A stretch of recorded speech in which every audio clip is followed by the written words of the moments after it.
Welcome back on the AM show. It's time now for the news review, and our lone guest as of now, Alfred Thompson. He's former deputy director at the NIB. He joins the conversation this morning. Alfred, a very good morning to you, sir. Morning. How are you doing? I am well. It has been a while. You were telling me right before we came on Yeah. that it had been a while. It has. What have you been up to? It was politics, and after that, we are relaxing a bit. Politics, and now you are relaxing a bit. We just giving the current government about 6 months to operate. We're giving them space to at least do something before we come in. Then we also relaxing because after a hectic 1 year, we started somewhere in February, and after a hectic one. That is the campaign. Yeah, when the flag bearer was elected. So after that, I think you need to rest because it was just on the road. And after some time, you have to look at your health too, to make sure that you have that rest needed for the next journey. So it's not been easy, but it's been good. It's been good. It's a very important point you make about health. You can't just keep pushing the body all the time. Yeah. As journalists, we know that for a fact because waking up at this time of morning, coming here every day, if you don't find ways of taking care of yourself. I just saw my hand. I was saying that I thought he comes around age. He said, "Hey, he was here since 4 or something." And I said, "Wow." It's good, but it's not good because you can't cheat nature. Yeah. And the evening sleep is very necessary at most of the times. Yeah. It's quite an interesting bit. I slept at dawn today, sometime after 2 a.m. But not something I do often, and not something that people should do anyway. It's not the best of things. Anyway, let's get into it.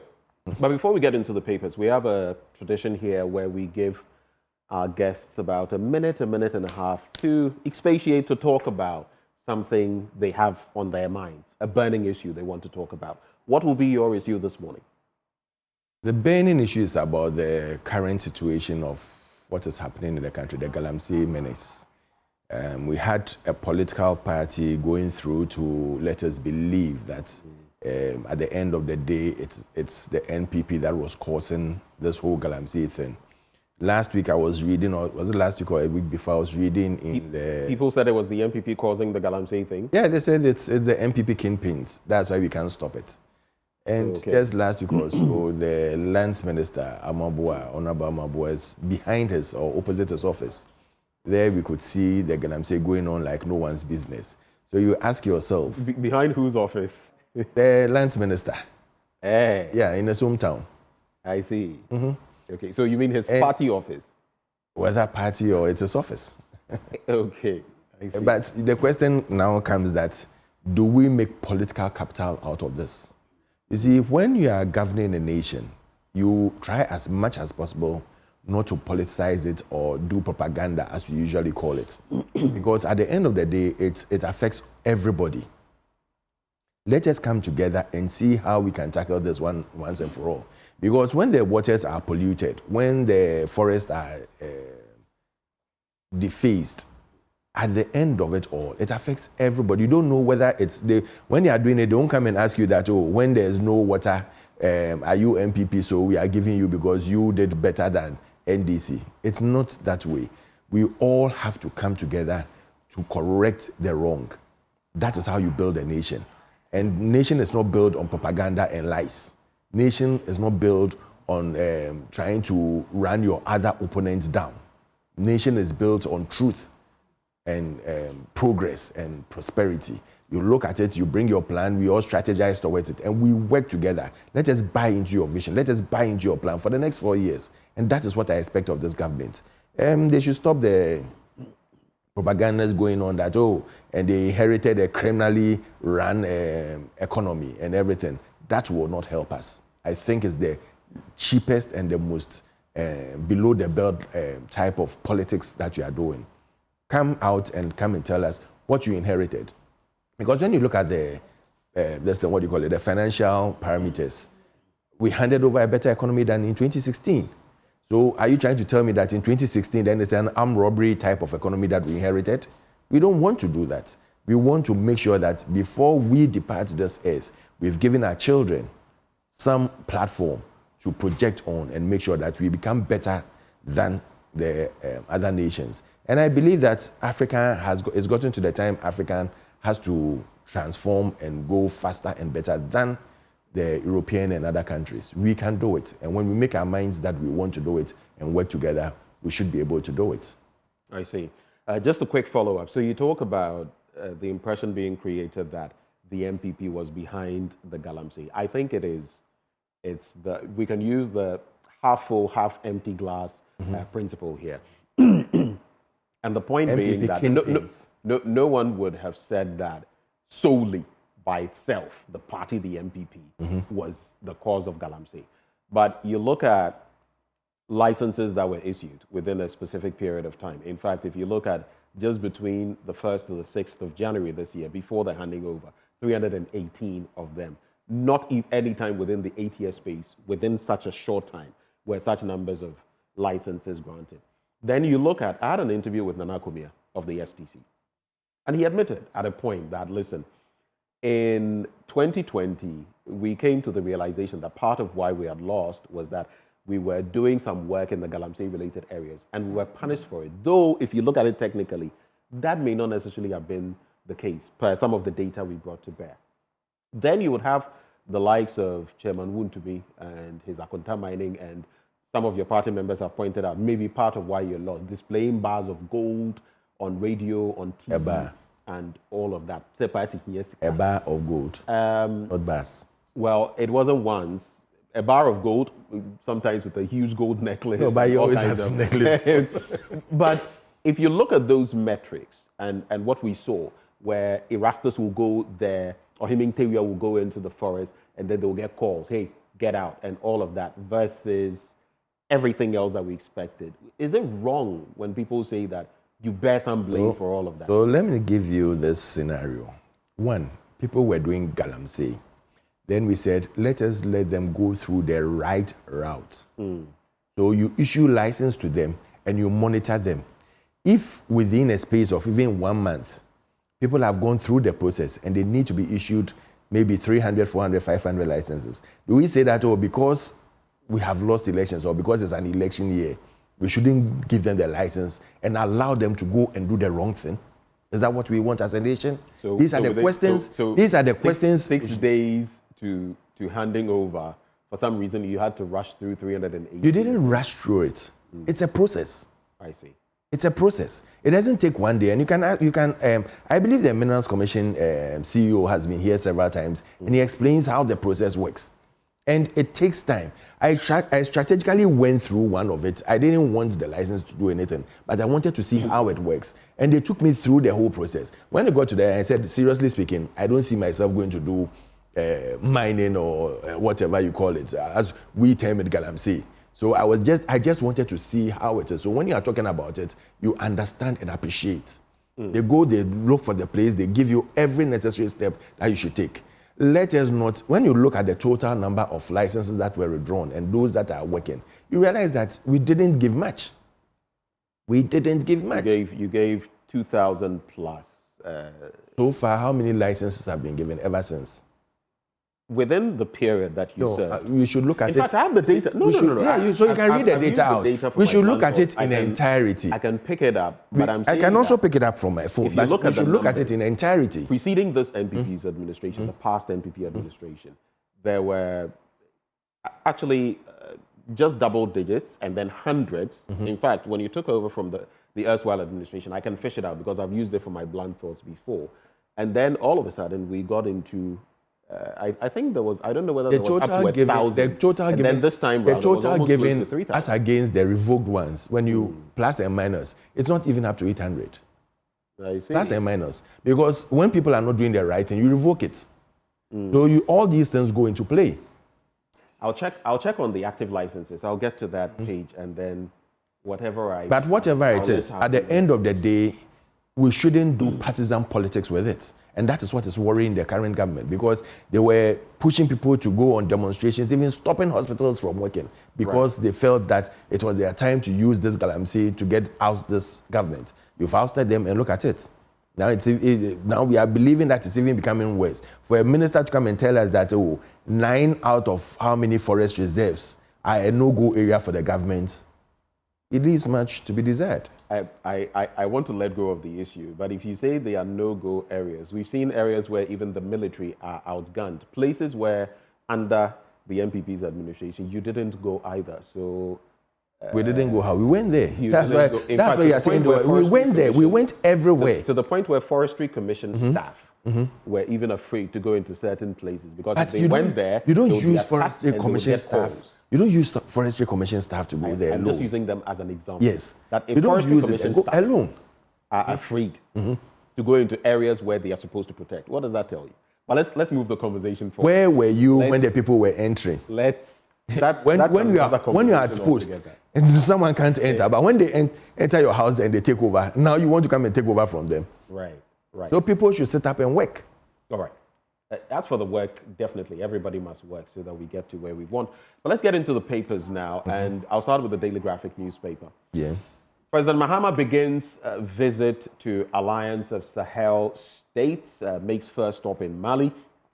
Aminfiman Bank unveils 500 million Ghana cedi collateral free loan package for MSMEs. There's closed down cement factories producing substandard products. Trade Minister authorizes GSA. This story. I remember when K.T. Hammond was Minister for Trade, I believe. He was contemplating some of these issues. At a point, it came to the fore where we had, I do know there were some Chinese cement production entities, among others, some in the Ashanti region and others, engaging in this situation. And here we are again. I think our systems are very porous. 2025 budget tomorrow aims to address hope, aspirations of citizenry. And then on the back page, hearts subdue young apostles, Kotoko, honor late fan with victory. And Krobia Kumasi Asante Kotoko, my Krobia Kumasi Asante Kotoko. I don't know which team Alfred supports, but my Krobia Kumasi Asante Kotoko. Hearts of Oak. Let me see where you never say die. Hearts of Oak is in third.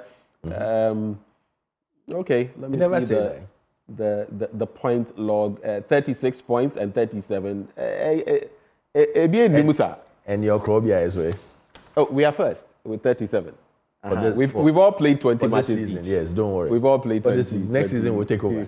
It's a go come thing. Oh, but this is only 1 point too, so it's anybody's game. Okay. So the Minister of Finance, Dr. Kasielato Forson, will tomorrow present the government's first budget to Parliament, in which many of the initiatives meant to reduce the cost of living and doing business are expected to be announced. It will mark a significant milestone in the new administration's quest to reduce specific taxes, undertake widespread economic and social reforms, and introduce initiatives that will stabilize the economy, generate revenue domestically, and spur shared growth. The 2025 budget and fiscal policy, which has already received cabinet approval, aims at addressing the hopes and aspirations of Ghanaians. The Minister of Government Communication, Felix Kwachiofosu, told the media last Friday.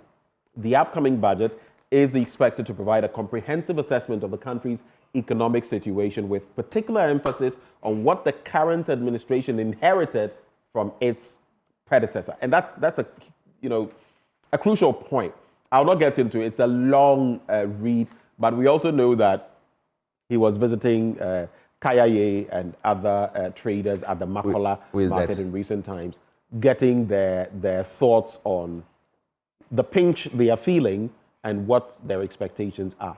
Are you expectant of anything different, anything monumental when it comes to the budget reading tomorrow? Oh, yes. I expect them to cancel the e-levy and bring the taxes down. That is what I expect from them. Bring taxes down? Yeah, as they promised. Which taxes? They promised us that they are going to reduce taxes because MPP had given a armed robbery tax system. I remember when they were leaving office, the total tax individually at the port was about 18 of them. We took so many taxes off and we brought some back after the COVID situation, which has given us about, I think it's about 18 or 19, just about the same distance. But they were saying that, because in our time we reduced 15, we took 15 nuisance taxes off. They also want to take some taxes off. So we are waiting to see. I'll be very glad if they could do that. It shows that they stand by their word. And I hope that within the 4 years, when they take the taxes off, they wouldn't bring certain taxes back through the back door. I pray so, and we are watching and waiting to see. Because I keep on saying, you don't run a country on propaganda. You don't run it on your whims and caprices. Right. You have to run it as it should be, and that is what you expect from them. Right. So going to see the market women, the budget is more or less. You see, the budget takes time to be done. It's a whole process. If the budget is going to be read when? Tomorrow, is it tomorrow or Wednesday? Yes, tomorrow. Tomorrow. And last Friday, when did you go to the market? Thursday or Friday? You went to the market to see the Kayaye. You've already done most part of the budget. So we're going to see them. Is it on like a propaganda type of thing? Is it like to show them that, oh, you have faith and you are going to listen to what they say and put it in the budget? If Dr. Amin Adam, when he was finance minister, if he did that, would you say it was propaganda? Was it propaganda when the former agric minister was bringing plantain and yam and stuff to the ministry for people to buy? Was that propaganda? He used that situation because he wanted people to see that the prices that they bring down here are way high than the prices that they get from the various farm gates.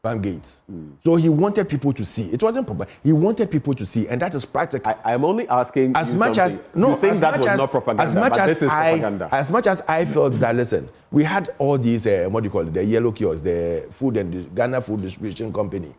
That is where he should have used. He should have rebuilt that place and used them to bring the foodstuffs down so that the market prices will come down. That is what I expected. But he wanted to start with this, what do you call it? This Ministry of Agric brought it there, people were buying. But for how long? That is the question. For how long can it go on for? You can't use the car park for forever as a market. So you start, but it was just to show people that this thing. Fine, he's gone to this has been done before. You remember Bahredu did it when he was bad. Kojo Bahredu. He did it way before going to sit down and plan on the budget. It isn't when you are coming to read the budget about 5 days before reading the budget, then you go and go and meet market people. What are you going to add on it? What are you going to add to the whole budget that you've already done? Because it's a process that has been put in place. At time, we were most of the time out of office, and we'll go and sit together. We put everything into place before the budget is read. And there were town hall meetings to explain and express the opinions that are ongoing, so that it can be put in place. Fine, it's a nice idea. It's good that he's doing that, but I believe that he should have done that earlier on. All right. Just a little bit on reduction in taxes, because we are here to inform. I don't know, though, the bit about I do know that they said, and they here being the NDC, the betting tax, the COVID-19 levy, the e-levy would go. Yeah. As for any talk about reduction in taxes, you would have to school me. If it reduces your tax. Because even in recent, if it goes off, it reduces your tax. But you see, you have to put it into context. You mentioned those, and then you went on to say that they said they would. So in totality, reduce taxes. It sounded as though apart from those, no, it's part of the list that they've mentioned. All right. Then you clarify. That is what I expect them to do. Okay. I expect taxes to come down. When we were coming into office, we said we are going to reduce all the nuisance taxes. We took off about 15 taxes from the list then. When they were taxing cutlasses and condoms and everything, we took all of them off. So these are things that we expect them to also do. That you said we are going to make sure that these taxes are off the books. And so it will reduce the tax burden on the Ghanaian. We expect that from them. All right. You expect that from them. They said at the harbour, they were going to make sure that the taxes at the harbours are down, isn't it? So we are waiting. Next month, end of this month, I expect to see something good. Last year, last month, I beg your pardon, some port workers were complaining, not necessarily about our systems here, but about delays in the system, and then some charges, yes, but also from the foreign end. You know, a lot of it is not owned. It is not owned in Ghana, and which I have 95%. Which I have a serious problem with that, because I feel that, I mean, as a government, not only NDC, but any government that comes into power should look at that demurrage system holistically. Right. That money goes out of this country, and I believe that we should be able to help people to clear their goods within 2, 3, 4, 5 days, so that this demurrage thing will not happen. Because I don't see why some people will bring goods in and they'll go and pay a whooping amount of money for demurrage, and it goes to the foreign companies. It's not for the Ghanaian government. All of it goes. All of it. Meanwhile, just to land on this, was it Friday? I had the president of the Ghana Chamber of Shipping, Stephen Aholo, in the studio. he made the point that 50% of our tax revenue comes from the two ports, Tema and Takoradi. 50% of our tax revenue. Yes. Imagine that. And that's why the ports are going dry. So if we put in place certain measures, I believe we'd be able to rake in even more, because a lot of the money is being, repatriated. But even with all this, the things that go on at the ports. Yeah, even with all that, yes. Even with all this, the things that go on at the ports. I believe that there are so many leakages that we should look at. Right. So many leakages. And if we are not careful, we keep on taxing, and then the leakages will keep on growing bigger. There's been talk of so the VAT. I have heard talk of looking at it again to see whether it will be. Of course, they are talking about a wider tax net, which throughout this Fourth Republic we've been talking about how they will execute that. We wait to see, but. If the VAT were increased in any way, especially on the back of some of the comments your own party has made in the past that, VAT should be, and in the West African sub-region, this and that, would it be a concern for you? If they reduce it, I'll be glad. If they increase it, that's if what I'm saying. If they increase it, yes. The opposite, I'll say You say But your own party members spoke about this in the past, citing VAT conditions in West Africa and all that. You see,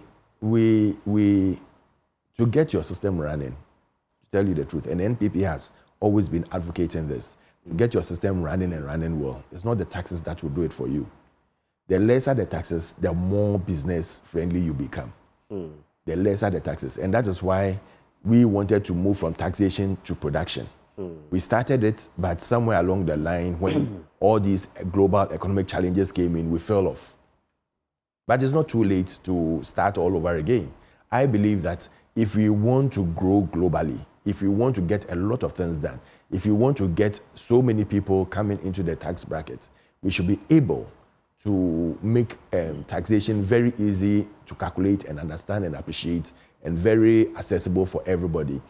I remember when we were on the campaign trail, Dr. Bawumia kept on saying that you should be able to sit down and calculate like other countries do, that by the end of this year, I should be paying maybe 1 million Ghana cedis tax, 100,000 Ghana cedis tax. You should know that if I work so much, this is the tax I will pay at the end of every year. If I work this little, this is the tax I'll pay. Everybody should be able to calculate his or her tax, so that you don't sit down and then someone will come and throw some tax measures or some tax calculations at you, and you are even confused. It makes you feel that, listen, someone is cheating me somewhere, and I'm not going to pay this tax. And that is what is going on.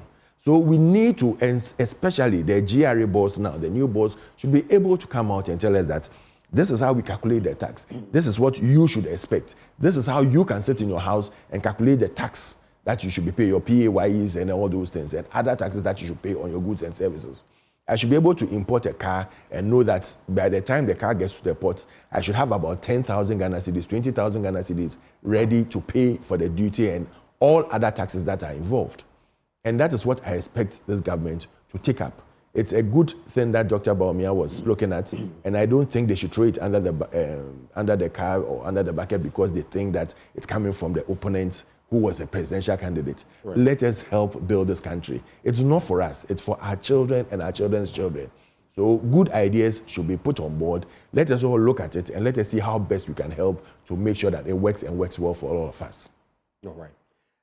Let's get into just about two more stories and then you'll take your stack of papers. President Mahama begins visit to Alliance of Sahel States, makes first stop in Mali, and President John Dramani Mahama has started a 3-day working visit to the Alliance of Sahel States, with the first stop in the Malian capital of Bamako.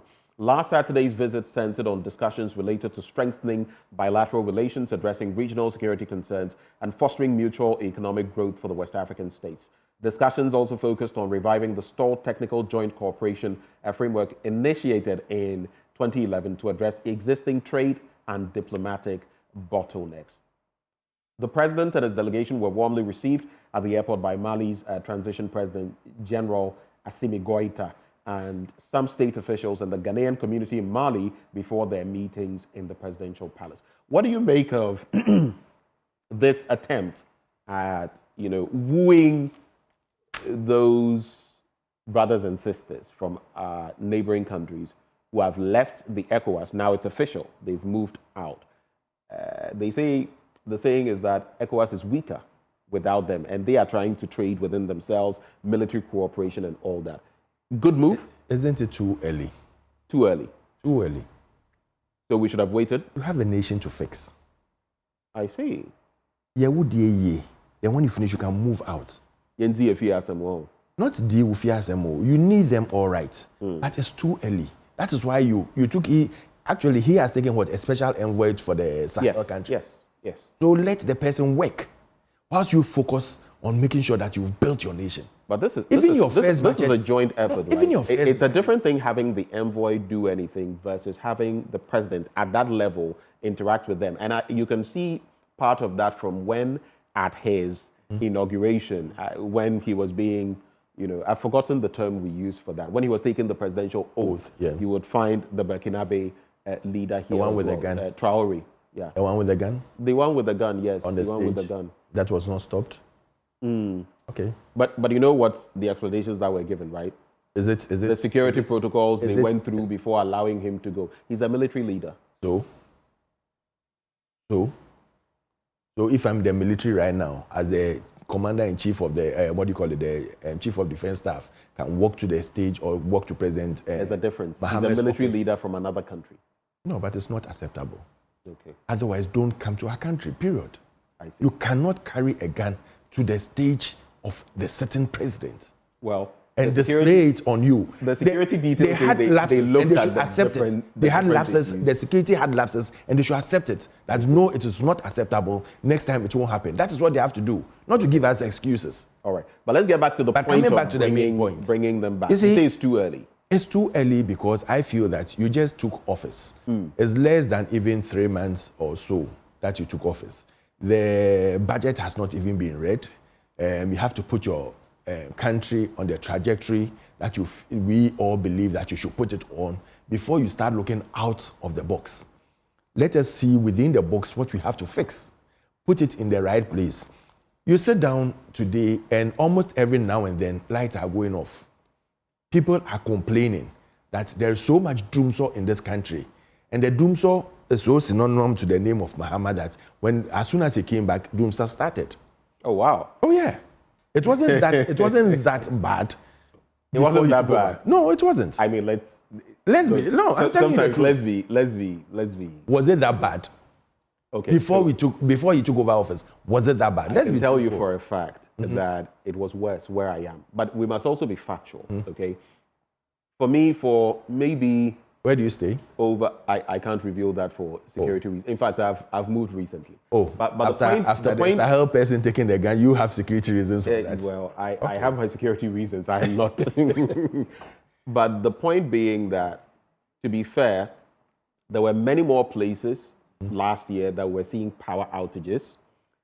My area, I'm seeing many more now. If I may. I'll let you land. I was experiencing quite a number of power outages. This year, I've been experiencing power outages, but for about a month now, I've not experienced it. What I don't know is whether no, even where I moved to, at a point intermittently, sometimes it will go off 30 minutes, 1 hour, and then come back, sometimes at night, because I used to note, and I talk about these things, so there's no hiding anything. However, for a period now, it's not been going off. What I don't know is whether maybe when I'm out of the house, there's a power outage. That I can't verify. But when I'm at home... You can verify. Maybe some neighbors could. Yeah, you can verify with your neighbors. But I've not followed up on that. I know other areas, though, which are having consistent power outages. Have you been to Ashanti region lately? But if you say that it is worse now... Have you been to Ashanti region I really don't know. And I knew you would mention the Ashanti region. It's been pretty problematic there. Yes. But generally, would you say it is worse now than it was then? Now... The minister has admitted that it's full challenges that they are facing. So let's take it that he's now coming on. But this has been said. It's not a new admission. When WAPCO had to do its thing, the maintenance and all of that, they then had to get fuel into the system. Not all of it came in bulk, and so some of it came in batches. We know the story already, so it's not new. When we were taking over office in 2017, we didn't have fuel at all. We didn't. I see. We didn't make excuses. But how we didn't switch off the lights. What were the systems powering the lights? Immediately, we had to put systems in place to make sure that whether we're borrowing or we're trying to make sure that everybody had light at that time. That was why when the president came, he said he was able to say that, within 1 year before he handed over, there was no doomsaw. He should go and check the records. He should go and check the records. So there was no doomsaw under the MPP, the past administration, but now there's I doomsaw. didn't say that there wasn't any doomsaw. But you said that President Mahama, I said that he comes with, so he came and he's got doomsaw. The moment he came, the doomsaw has now become like flip-flop, all the time. And everybody's complaining. People are complaining. Okay. That's serious, especially in Ashanti. Over the weekend, friends from Ashanti were saying that, listen, this thing is becoming too much. And it's difficult to bear. A friend who traveled from Accra he said in his house, he lives around Adenta. He said the light of there is serious. But when he got to Ashanti, he realized that it is worse. So maybe he's better off keeping quiet here than going to Ashanti and then going to say that, he also has light off. So we should take it that way. All right. But coming back to the issue of that, I feel that we should sit down and look at it holistically. We have crude and everything. If we can maybe sit down and look at how we can get some percentage of it coming into the nation to serve us and make sure we pay for it. And that is why they started a gold for oil, which has been cancelled. All because we didn't want to. Oh, yeah. The Bank of Ghana. The Bank of Ghana, there's been talk about. No, he said he's cancelled it. The new governor said the gold for oil has been cancelled. I thought there was some arrangement to move that to the gold board. No. They said it's been cancelled. Really. Or which one has been moved to the gold board? That is the gold board is a whole different ball game altogether. No, there's an arrangement where the Bank of Ghana, the central bank, is no longer going to engage in those, but gold board will. But But the main reason was because it's to help us stabilize our currency, for us not to go and look for dollars to be chasing crude. To get CDs to make sure that we get crude into the system. And it's not just for any excuse that we are doing that. We are doing that to help stabilize our currency and build the nation.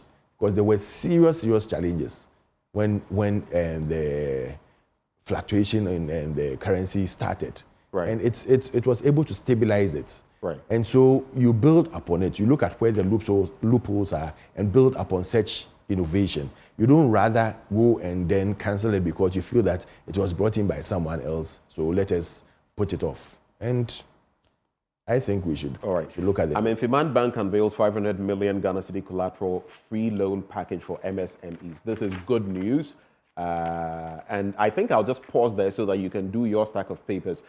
Commemoration of International Women's Day, President Mahama calls for action on gender equality. EC chairperson commends women's role in peaceful elections. That's on page 18. On page 19, Parliament appoints leaders of committees. And we have some of them. Isaac Adongo, Chairman, Finance Committee of Parliament. And you also have Abno Sayasari, Chairperson, Public Accounts Committee of Parliament. You know, some of them from the majority will be the leaders. Others will be ranking from the minority and vice versa. It works that way. Let's do your stack of papers. So I have the news center. And it says, EcoBank Ghana expands Elevate program to empower more women entrepreneurs. Then we have the Doomsaw, Jinapo admits to fuel supply challenges. Then we have tight race for the next GIS boss, intensify lobbying and maneuvering ongoing. That is the Ghana Immigration Service. We have about 7 faces here that are fighting for it. Minority fires majority. Allegedly fighting for it. Lobbying for it, sorry, not fighting, lobbying for it. Minority fires majority over absenteeism. We learned that over the days or since January, people were lobbying, and those who didn't get are now quite sad. So most of them are not coming to Parliament. And you got this intel how? Dr. Atuforsen to present 2025 budget tomorrow. So that makes it for the news center. Then the Ghanaian Times says, groundbreaking research in Buruli ulcer, KNUST done invest diagnostic tool. First of its kind in sub-Saharan Africa, Dr. Michael Frempong in a research lab. These are to be commended. I think it's very good. We need a lot of local inputs when it comes to this, because, for example, when it comes to COVID-19 and the rest, often when they are testing these vaccines and others, they test from the Western world, or maybe the Eastern world, what happens to Africa? Because some of the pathogens, some of the things we have to deal with, we react differently to them, which is why there must be homegrown studies, which is why I always commend the likes of the Noguchi Institute for Scientific Research, I should say, WACBIP, among others at the University of Ghana, and some of these other entities doing great things. I think there's the KRCC or something in Kumasi, yeah, among others. These are great. These are good things that people that we should celebrate. Dr. Michael Frimpong, and I think he's doing a good job. People should be given the due where it's due, and they should be seen and talked to. I believe maybe very soon your station will call him to have a one-on-one with him to see where he started from and how he's gotten to this stage. Right. Then Haruna Idrisu, the Honorable Minister for Education. Education Minister calls on Indonesia to establish Islamic Medical University in the northern Ghana. That's what he's asking for. Then President embarks on a good neighborliness trip, as you already had said in your paper. Then Mr. Simon Madji, Ghana opens for business, a new dawn for investment, economic prosperity. And I think he's at GIPC, and he's the boss there. Then we have the president in his military apparel, and Mahama not safe. Techiman South MP petitions Parliament. I don't know why he's saying he's not safe. Do you want us to check and see? No, you can get into that story. So he's saying that Member of Parliament for Techiman South constituency, Martin Ajay Mensah, has petitioned Parliament to intervene and halt what he describes as continuous reckless security breaches that puts the safety of the country's president, John Mahama, at a high risk. Just last Thursday, the president again is seen being driven in a vehicle by his brother, Ibrahim Mahama, on an official visit to the Volta region to commiserate with victims of sea erosion community, where the president was officially assigned. Driver. Has the president's brother been trained and cleared specifically on all the safety measures to be undertaken to drive the president in the convoy? So it's talking about the president's brother driving him in his official vehicle as his driver to the Volta region to see the sea. I wouldn't comment on it because I know when I comment, you ask me that, if Gabi should drive... no, I'll not ask you anything. Whatever comments you have, you can pass them. If Gabi should drive Nanado, would I have issues with that? But yes, I have issues with this. I think he's the president of the Republic, not the president of NDC. And some of these security things, especially for official visits, we should look at it very well. We shouldn't open the box for others to come in and also start doing things that are not right. If it's a personal trip that they are having, they can use their own car, they can use their sports car, they can use their motorbikes and go everywhere they want. But once it becomes an official trip, it's part of the president's duty to make sure that the trained driver is given to him to take him wherever he's going. And that is very necessary. I think we should take serious look into some of these things and plead with the president to do what is right so that others will not have things to say. We have a country to run, and there are issues that we should delve into. All right. JB Dankwa gave us the name Ghana. Stop the evil lies against him, Afenyo Markin says. And then Fortune Alimi unveils the daily gist. Bole bans expensive Islamic weddings. That is Bole Bamboy. They are banning, or isn't it Bole Bamboy? The chief imam of the Bole traditional area, the Savannah region, Alhaji Muhammad Idrisu, has placed a ban on extravagant Islamic weddings with immediate effect to ease financial burdens on young couples and preserve Islamic traditions. Right. Which I think is a good. As for extravagance, not just Muslims, across the board, we can cut it out, especially where we find ourselves. We can't be complaining about finances and be doing. Will it happen? That's another thing. Funerals and weddings, we have to go though. Some funerals take about 5 days or 1 week, and you ask yourself, are they enjoying on the person's behalf, or they are really celebrating the person? Or they are we can have that conversation some other day. The Ghanaian publisher, Minority Leader cautions MPP against division. Ekufuado defends JB Dankwa's legacy.